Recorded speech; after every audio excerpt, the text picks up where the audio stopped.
Hello everyone, आज इस video के अंदर मैं आपको करवाने जा रही हूँ topic nutrition in human being, that is human alimentary canal. और इसके अंदर जो मैंने बुक फॉलो की है वो है एनसीईआरटी बुक क्लास 10 साइंस। तो इस वीडियो के अंदर मैं आपको बताना चाह रही हूँ कि इसमें मैंने एलिमेंट्री कैनॉल के जो हर एक पार्ट को इंडिविजुअली डिस्कस किया है और उसके साथ साथ उसके रिटर्न नोट्स भी आपको इस वीडियो के अंदर मिल जाएंगे। तो प्लीज़ आप इस वीडियो को बड़े अच्छे से देखिएगा। इसके अंदर जो मटेरियल है बहुत ही अच्छा है और इसके अलावा आपको कहीं से भी पढ़ने की ज़रूरत नहीं है। ये एक कंप्लीट टॉपिक है प्रिपेयर करने के लिए। तो hello everyone, my name is Sarabjit Kaur, welcome back to my channel SK studies. तो चलिए हम वीडियो को स्टार्ट करते हैं।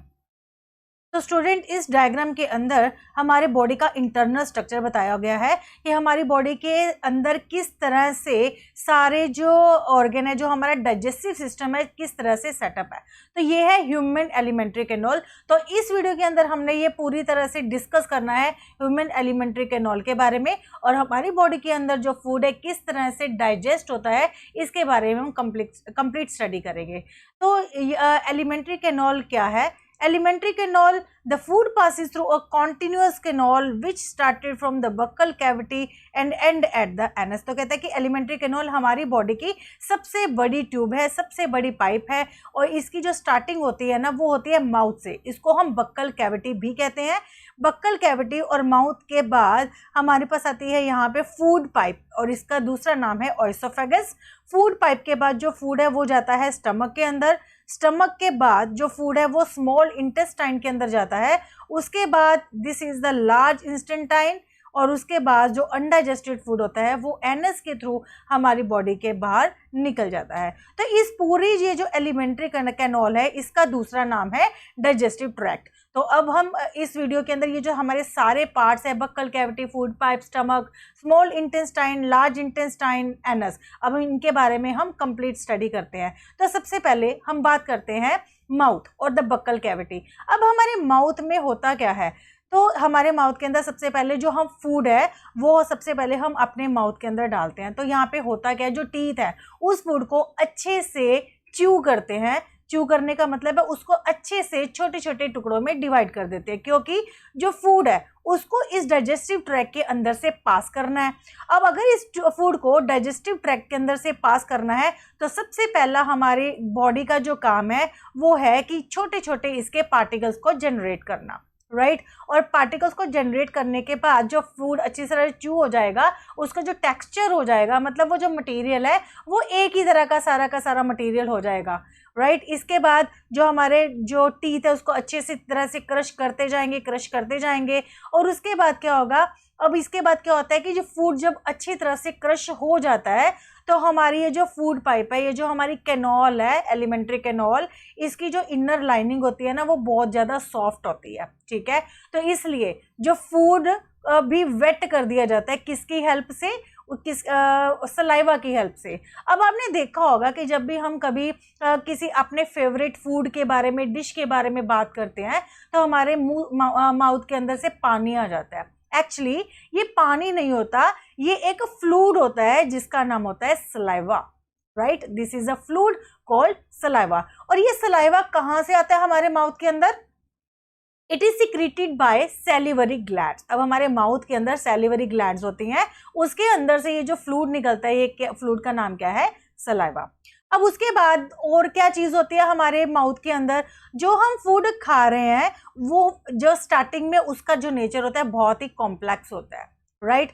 अब अगर इस कॉम्प्लेक्स फूड को हमारी एलिमेंट्री कैनॉल ने एब्जॉर्व करना है तो सबसे पहले उसको छोटे छोटे मॉलिक्यूल्स के अंदर ब्रोक करना पड़ेगा, डिवाइड करना पड़ेगा, तोड़ना पड़ेगा, ठीक है। तो इसके लिए हमारे माउथ के अंदर एक बायोलॉजिकल कैटलिस्ट होता है जिसको हम क्या कह देते हैं? Enzyme, right. अभी एंजाइम कौन सा है? अभी हमने पढ़ा था कि हमारे माउथ के अंदर क्या होता है? Salivary glands. अब इन सैलिवरी ग्लैंड के अंदर से एक एंजाइम निकलता है, उस एंजाइम का नाम है सैलिवरी एमाइलेज, राइट। अब ये जो सैलिवरी एमाइलेज है, अब ये हमारी बॉडी का पहला एंजाइम है जो माउथ के अंदर सिक्रीट होता है, इसका नाम है सैलिवरी एमाइलेज।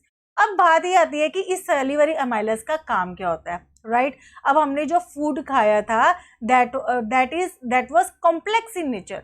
अब क्या होगा कि ये जो फूड है, सैलिवरी एमाइलेज क्या करता है, अब ये जो फूड है उसको उसके अंदर स्टार्च प्रेजेंट है, राइट। अब ये स्टार्च को ब्रेक डाउन करके शुगर में कन्वर्ट कर देता है, ठीक है।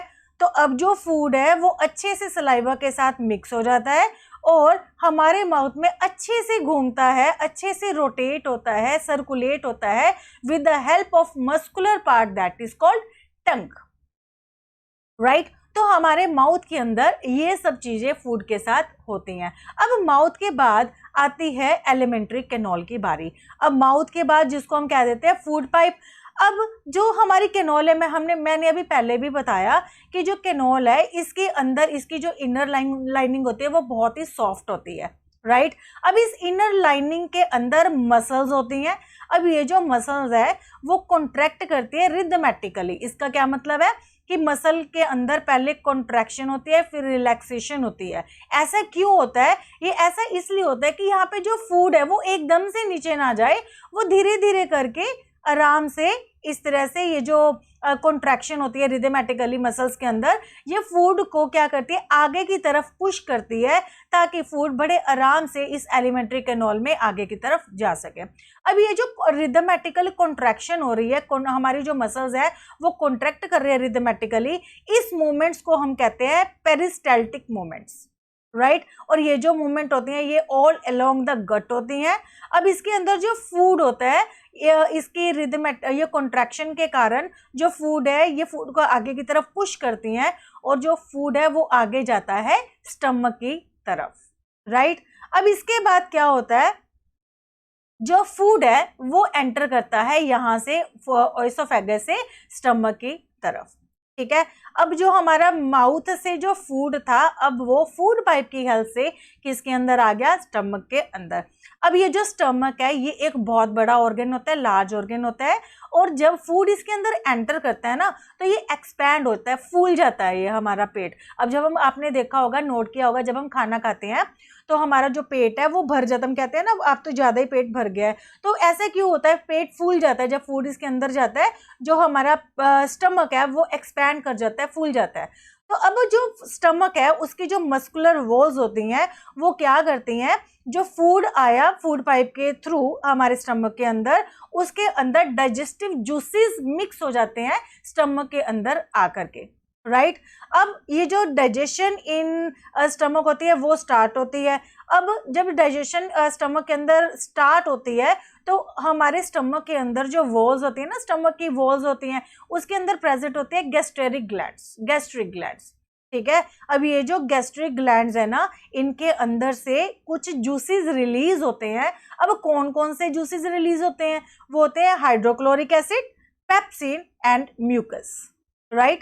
अब जब फूड हमारे स्टमक में एंटर करता है तो जो स्टमक की वॉल्स है उसके अंदर जो गैस्ट्रिक ग्लैंड्स प्रेजेंट है वो क्या करती है, वो हाइड्रोक्लोरिक एसिड, पेप्सिन और म्यूकस को रिलीज करती है, ठीक है। अब जो बहुत इंपॉर्टेंट चीज है वो क्या है, इन तीनों का फंक्शन। अब हाइड्रोक्लोरिक एसिड, पेप्सिन और म्यूकस का हम फंक्शन देखेंगे, मतलब इनका काम क्या है, ये करती क्या है। सबसे पहले है हाइड्रोक्लोरिक एसिड। जो हाइड्रोक्लोरिक एसिड है सबसे, वैसे इसके नाम से पता चलता है कि ये एसिड है, तो ये क्या करता है, स्टमक का जो अंदर का नेचर है वो एसिडिक, जो मीडियम है स्टमक का वो एसिडिक बना देता है, राइट। नंबर 2, इसका और काम क्या है, ये अब जो पेप्सिन भी रिलीज हुआ था ये इनएक्टिव स्टेट के अंदर रिलीज होता है। तो जब ये हाइड्रोक्लोरिक एसिड का काम क्या है, ये इस पेप्सिन को एक्टिवेट करती हैं ताकि ये जो पेप्सिन है ये अपना काम अच्छे से कर सके, राइट। और तीसरा इसका फंक्शन क्या है कि क्योंकि इसका नेचर एसिड है ना, तो ये क्या करेगा, हमारे स्टमक के अंदर जितने भी जर्म्स प्रेजेंट है उनको किल करेगा। तो बहुत इंपॉर्टेंट है हाइड्रोक्लोरिक एसिड के फंक्शन। उसके बाद दूसरा जो जूस था वो था म्यूकस। अब म्यूकस का काम क्या है, अब देखो कि हमारे स्टमक के अंदर ना हाइड्रोक्लोरिक एसिड रिलीज हुआ, ठीक है। अगर हाइड्रोक्लोरिक एसिड रिलीज होता रहेगा तो क्या होगा कि जो स्टमक है उसकी जो इनर वॉल्स हैं वो खराब हो जाएंगी, ठीक है, क्योंकि वो उसको जला देगा। जैसे कहते हैं ना कि एसिड होता है वो खराब कर देता है, हर एक चीज को जला देता है, तो ऐसे ही इसका ये क्या करेगा, स्टमक की जो ये इनर लाइनिंग है उनके साथ भी ये ऐसा ही करेगा। तो उससे बचाने के लिए म्यूकस सिक्रीट होती है, निकलती है।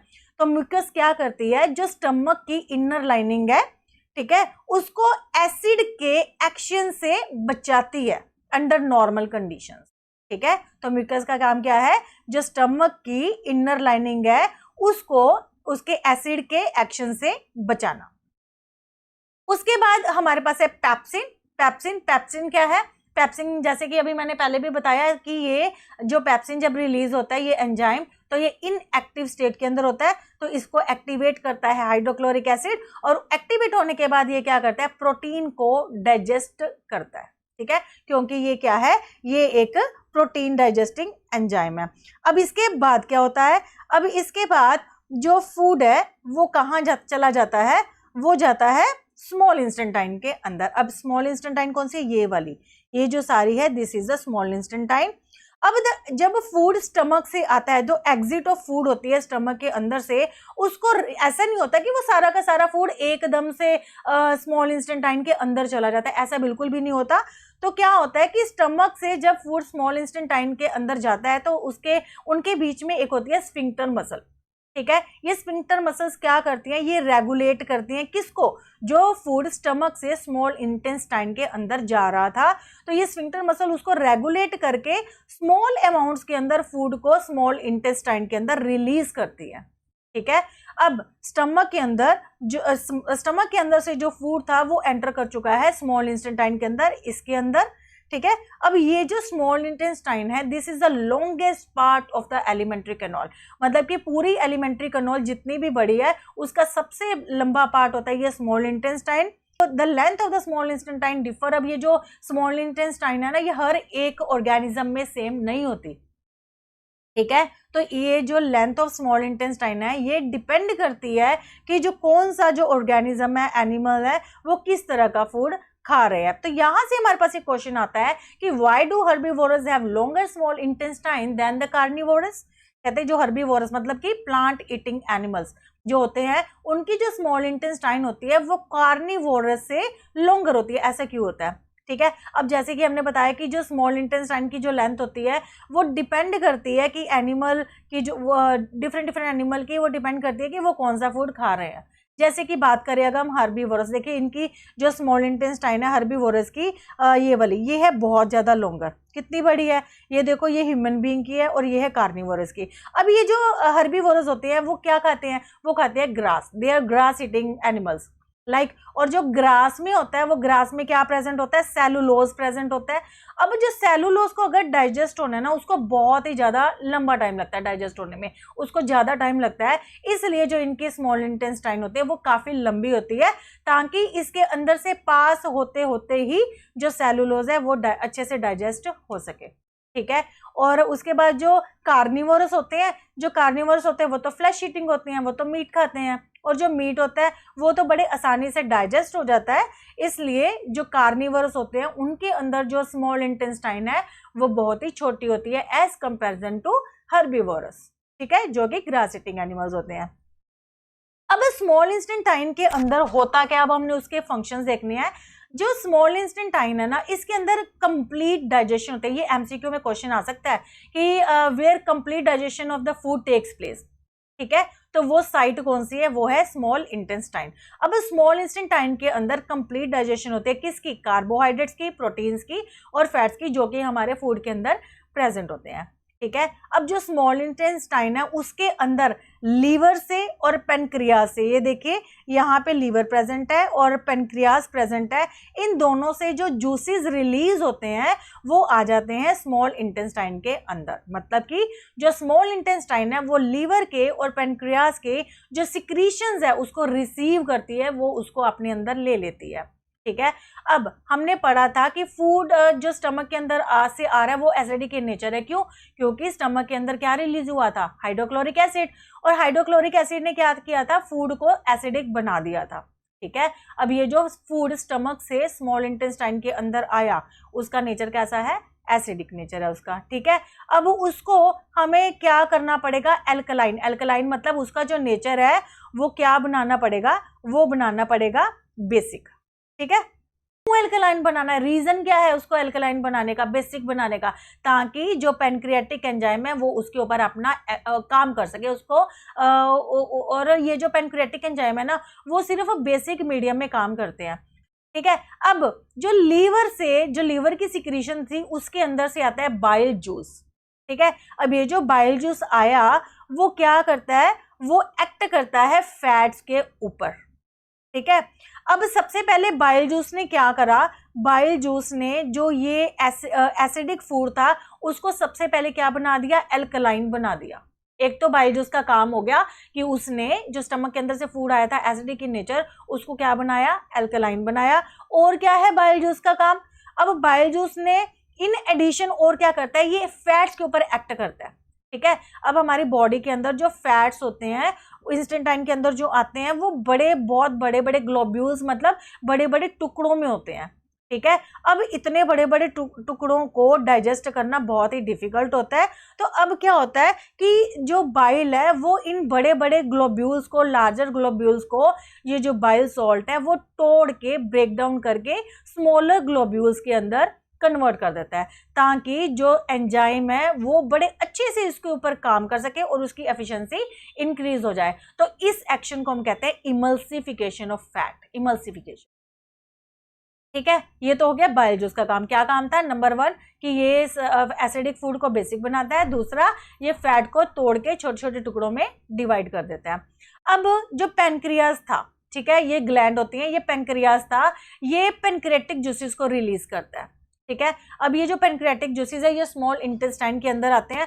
अब इनके अंदर एंजाइम्स होते हैं, कौन कौन से एंजाइम्स होते हैं, एक होता है ट्रिप्सिन, ट्रिप्सिन क्या आता है, प्रोटीन डाइजेस्टिंग एंजाइम है। एक होता है लिपास, ये क्या करता है, ये जो इमल्सिफिकेशन हुई थी ना फैट की, इमल्सिफाइड फैट था उसको और ज्यादा उसकी ब्रेक डाउन कर देता है, ठीक है। अब इसके साथ साथ ये तो हो गया लीवर की सिक्रीशन, पैनक्रियाज की सिक्रीशन, इसके साथ साथ जो स्मॉल इंटेस्टाइन की वॉल्स होती हैं उसके अंदर भी ग्लैंड्स होती हैं और उन ग्लैंड से क्या निकलता है, इंटेस्टिनल जूस, ठीक है। अब जो एंजाइम प्रेजेंट है इसके अंदर, उन्होंने फाइनली क्या किया, जो प्रोटीन्स था, प्रोटीन फूड के अंदर प्रोटीन प्रेजेंट था उसको एमिनो एसिड के अंदर कन्वर्ट किया, कॉम्प्लेक्स कार्बोहाइड्रेट को ग्लूकोज के अंदर कन्वर्ट किया और जो फैट्स थे उनको कन्वर्ट किया फैटी एसिड एंड ग्लाइसरोल के अंदर। इस तरह जो फूड था जो स्मॉल इंटेस्टाइन के अंदर आया था अब वो डाइजेस्ट हो गया और डाइजेस्ट होके एमिनो एसिड, ग्लूकोज और फैटी एसिड या फिर ग्लाइसरोल के अंदर कन्वर्ट हो गया, ठीक है। अब हमारा फूड तो हो गया डाइजेस्ट। अब होना क्या है, अब ये जो डाइजेस्टेड फूड है, ठीक है, अब इसके साथ क्या होगा, अब जो देखो जो स्मॉल इंटेस्टाइन है ना उसकी वॉल्स के अंदर न्यूमरस फिंगर लाइक प्रोजेक्शंस होती हैं। ये देखिए ये सारी स्मॉल इंटेस्टाइन की अंदर की वॉल्स है और इन वॉल्स के ऊपर देखिए ये कैसे कितनी सारी thousands of millions of finger like projections है ना। अब ये जो फिंगर लाइक प्रोजेक्शंस है ना इनको कहते हैं विलाई। विलाई क्या करता है, ये एब्जॉर्प्शन का सरफेस एरिया इंक्रीज कर देता है।